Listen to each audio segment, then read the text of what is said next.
Жогорку кеңештин депутаты Бакытбек Марипов 8 март Жаштар күнү студенттер күнүндө билим берүү жайларында акча чогултууга жана ошондой эле сүйүшкөндөр катары белгиленип келген 14 февралга тыюу салууну сунуштабады.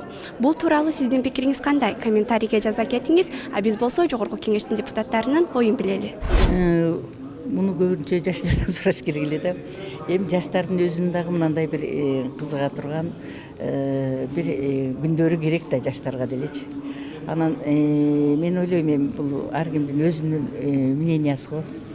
Эми 14 февраль бул мындай бир жакшы мамиленин күнү деп аталат эми.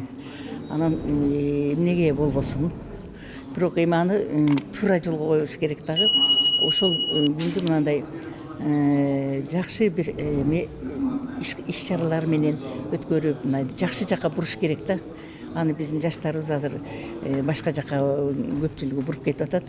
Жакшы иш-чараларды өткөрүш керек.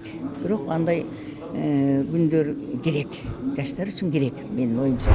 Жок, так эле бизде эч 14 февраль болобу, кайсы майрам болобу, мындай расмий түрүндө эч ким акчаны чогултпаш керек. Бул негизи демилге өзүнүн окуучулар өзүлөрү эле көтөрүшөт, же алардын ата-энелери көтөрүшөт да. А мындай расмий түрүндө эч андай талап жок, эч ким негизи ушундай чогултпаш керек. Тем более ошол мугалимдер, директор эч ким аралашпаш керек ошол иште. Майрамдаганда бул 14 февраль бизде майрам күнү эмес да, кызыл дата эмес да, биз аны мыйзамга эмне деп жазабыз. Бири-бириңерди куттуктабагыла деп жазмак керек. Мындай болбойт да, бул ар бир адамдын өзүнүн укугу да. Мен мисалы 14 февралды китеп белек берүү күнү деп көрөм.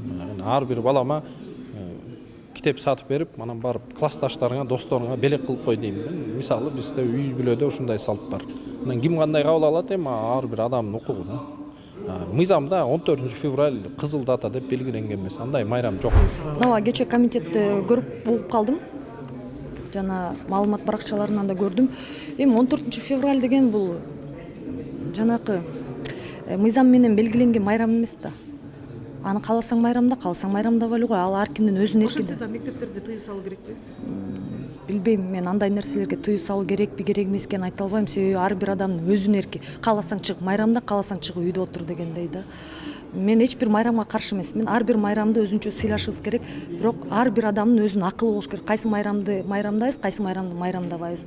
Ошол биздин окуучуларыбызга ата-энелер, мугалимдер бир аз түшүнүк берип койсун. Аны уже дальше ошол балабы, өспүрүм ким болбосун өзү чайнап жутуп алыш керек, акылына жараша. Күнүмдүк жашообузда бири-бирибизге мен сени сүйөм деген сөздү айтпайбыз да. Мындай көп айтпайбыз.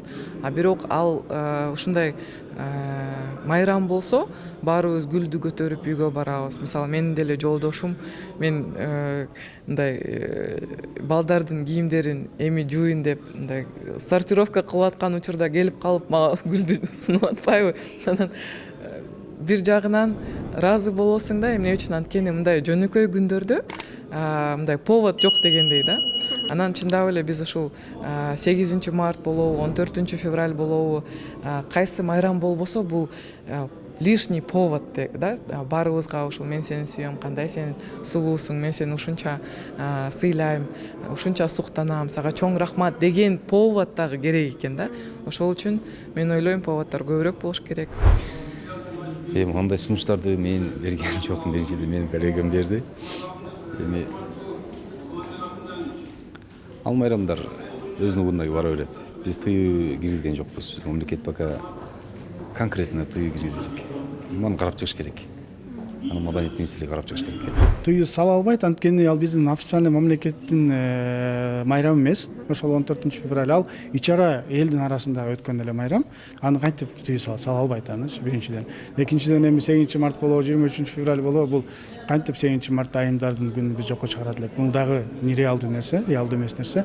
Ошондуктан биз андан көрө башка маселелерди чечели, буга окшогон маселелерге көңүл буруш керек.